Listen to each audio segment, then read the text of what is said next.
कोई भी इंसान बिजनेस क्यों स्टार्ट करता है, धंधा क्यों करता है? बेसिक गोल है पैसा कमाना। हर एक कंपनी का प्राइमरी ऑब्जेक्टिव यही होता है कि वो प्रॉफिट बना सके, पैसा कमा सके अपने लिए और अपने शेयर होल्डर्स के लिए। ऐसे में अगर मैं आपसे कहूं कि कुछ ऐसी भी कंपनीज हैं जो कि जानबूझ करके अपने प्रोडक्ट्स आपको लॉस पे बेचती है, नुकसान में बेचती है, तो आपको कैसे महसूस होगा?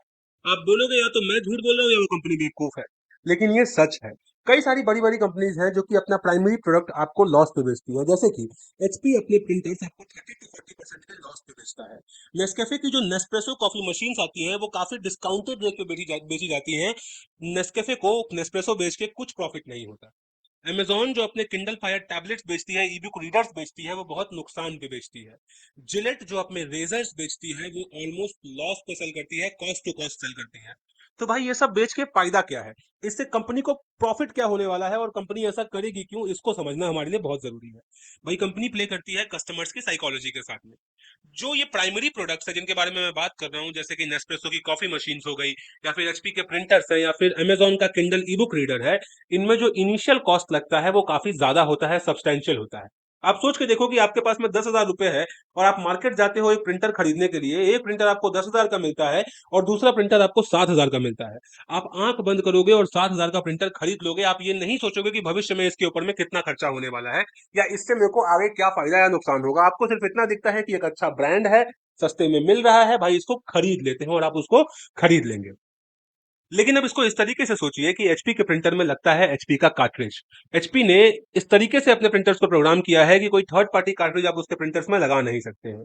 और एचपी को पता है कि अगर कस्टमर ने एक बार मेरा प्रिंटर खरीद लिया तो जिंदगी भर उसको अगले कम से कम 4 से 5 सालों के लिए मेरे कार्ट्रिजेस परचेज करने ही पड़ेंगे।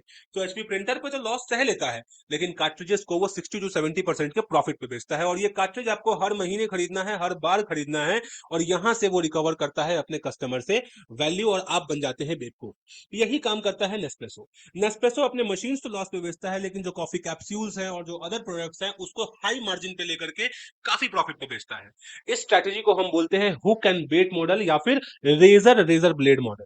इसको रेजर ब्लेड मॉडल इसलिए कहा जाता है क्योंकि जिलेट कंपनी ने इसको पॉपुलराइज किया था सन 1900 के अंदर में। तो जिलेट ने बोला कि भाई ये काम करो, तुम मेरा रेजर फ्री में लेके चले।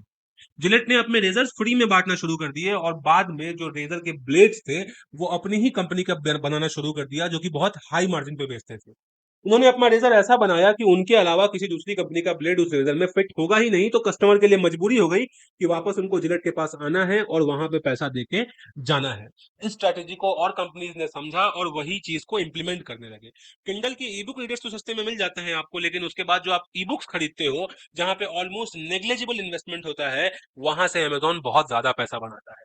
इसी तरीके से किसी भी और कंपनी जो कि इस मॉडल को यूज करती है, वो लोगों से रिपीटेड कस्टमर्स की तरह से पैसा वसूल करती है।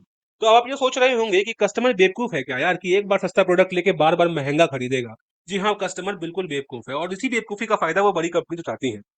उनको पता है कि एक बार में 2,000 रुपए की सेविंग कस्टमर को ज्यादा लगती है बार बार 100-100 रुपए एक्स्ट्रा देने से। आप 500 का कार्ट्रिज खरीदने जाओगे, दूसरा कार्ट्रिज आपको 400 का मिलता है, आपको उतना फर्क नहीं पड़ेगा क्योंकि आप ऑलरेडी फंस चुके हो। पहली चीज तो ये, और दूसरी चीज कि वो आपको सिर्फ 100 रुपए का डिफरेंस समझ में आता है, यहाँ आपको 2,000-3,000 रुपए की सेविंग दिखाई दे रही होती है।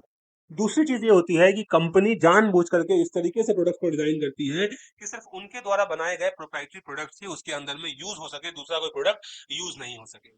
कंपनी कंज्यूमर के बिहेवियर के साथ में खेलने की कोशिश करती है। कंपनी आपको बोलेगी कि भाई आपको कहीं बाहर निकलने की जरूरत नहीं है, जो भी प्रोडक्ट मेरे मेरे प्राइमरी प्रोडक्ट के साथ में जो भी चीजें लगेंगी वो मैं आपके दरवाजे तक आपको पहुंचा दूंगा। एचपी बोलेगी मैं कार्ट्रिज डिलीवर कर दूंगा, नेस्प्रेसो बोलेगी मैं कॉफी कैप्सूल्स डिलीवर कर दूंगा। तो आपको लगता है कि मार्केट जाने की जरूरत नहीं है यार, घर पे बैठे बैठे आ रहा है, 100-200 रुपए से क्या होता है, आप खरीद लेते हो उस चीज को। तीसरी चीज, कस्टमर के इमोशंस के साथ में, उसके हैबिट के साथ में खेला जाता है। एक बार आपको जिलेट से शेव करने की आदत लग गई ना, आपको दूसरा रेजर पकड़ने में अजीब लगेगा, आपको समझ नहीं आएगा कि आप क्या कर रहे हो, आपको ऑड फील होगा। उस ऑड फीलिंग से बचने के लिए आप बार बार जिलेट को रिपीट करते रहते हो। प्लस इनकी एडवांस्ड मार्केटिंग स्ट्रेटेजीज आपको ये फील करवाती हैं कि इनका ही प्रोडक्ट सबसे ज्यादा बढ़िया है, और आप इनके प्रोडक्ट के साथ में कनेक्टेड फील करने लगते हो, आपको इनका प्रोडक्ट यूज करके अच्छा लगने लगता है।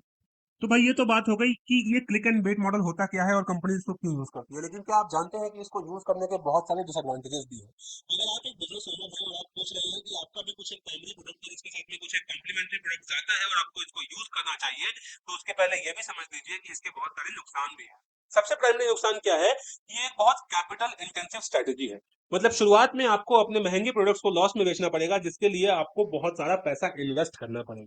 ये स्ट्रेटेजी उन कंपनीज के लिए अच्छी है जो कि ऑलरेडी मार्केट में एग्जिस्ट करती हैं, अच्छे से मार्केट को डोमिनेट कर पा रही हैं, या उनका कुछ प्रेजेंस मार्केट के अंदर में है। दूसरा नुकसान इसका क्या है कि ये एक तरह का रिस्क और एक तरह का गैम्बल है। कस्टमर्स को रिटेन करना भी उतना ही इंपॉर्टेंट है इस कैटेगरी के अंदर में, क्योंकि अगर आपके प्रोडक्ट में वो बात नहीं है, अगर आप कस्टमर को रिटेन नहीं कर पाते हैं, तो आपने पहला प्रोडक्ट तो लॉस पे बेच दिया, बट आप एक्स्ट्रा प्रोडक्ट्स नहीं बेच पाओगे उस लॉस को रिकवर करने के लिए। तीसरा नुकसान क्या है, इसका एक एनवायरमेंटल फैक्टर भी है। अब जब क्योंकि आपने पहला प्राइमरी प्रोडक्ट लॉस पे बेचा है, तो आप चाहोगे कि आपका जो कस्टमर है वो बार बार आपसे एडिशनल प्रोडक्ट्स, कॉम्प्लीमेंट्री प्रोडक्ट्स लेता रहे, ताकि आपका जो लॉस है वो जल्दी से जल्दी रिकवर हो जाए, जिसकी वजह से आप जानबूझ करके ऐसे प्रोडक्ट बनाओगे जो कि जल्दी एक्सपायर हो जाए या जल्दी खत्म हो जाए। तो आपको और प्रोडक्ट बेचना पड़ेगा, और आपको और प्रोडक्ट बेचने से बहुत ज्यादा प्रॉफिट होगा, जिसकी वजह से एनवायरमेंटल वेस्ट जनरेट होता है, और इसका एक एनवायरमेंटल फैक्टर भी बन जाता है। आई होप आपको समझ में आ गया होगा कि ये क्लिक एंड बेट मॉडल या फिर रेजर रेजर ब्लेड मॉडल क्या होता है। अगर आपको वीडियो अच्छी लगी हो तो वीडियो को लाइक जरूर कर दीजिए, और अगर आपको ऐसी और कंपनीज पता है जो कि इस तरह के मॉडल को यूज करती हैं, तो कमेंट करके फटाफट से बता दीजिए। मिलते हैं अगले वीडियो में, तब तक के लिए बाय बाय।